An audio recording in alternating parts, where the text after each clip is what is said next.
मैं तुम्हारे बाप का माल नहीं जिसे कैद करके रखोगे। तुम छोड़ो मुझे, छोड़ो। बेटा सुंदरी, सुंदरी।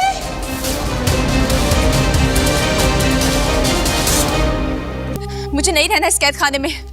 इस कैद खाने की ऊंची दीवारें सुंदरी को खौफजदा नहीं कर सकती हैं। अम्मा पप्पू, औरत को अपने शौहर से बिलाखिर मोहब्बत हो ही जाती है। यहाँ इतना कुछ किया है, वहाँ उसकी जान भी नहीं लूंगा।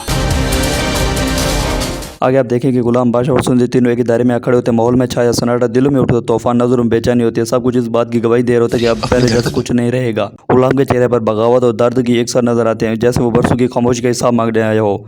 दूसरी जानिब बादशाह भी अपनी ताकत और रैब के तहत साथ खड़ा होता है। इसकी आंखों में जलकती बेचैनी बात बता रही होती है कि वो सच के आगे दरवाजे तक आ जाता है। और फिर सुंदरी वो लम्हा आ जाता है जब उसकी आवाज़ खामोशी से टूटते वो आगे बढ़ते और उसकी आवाज़ में खपखपाहट तो होती है, मगर उसके अल्फाज चट्टान की तरह मजबूत है। वो ऐसा सच बयान करते हैं जो गुलाम के दिल की आवाज़ बन जाता है। गुलाम की तरह बादशाह का गुरूर और सुंदरी की हिम्मत जो टकराव सिर्फ लफ्जों का नहीं बल्कि तकदीरों का बन जाता है। कमरे की फिजा भारी हो जाती है, सांसें रुक जाती हैं। और नेक्स्ट एपिसोड में आपको गुलाम की बगावत, बादशाह की ताकत और सुंदरी की सच्चाई मिलेगी।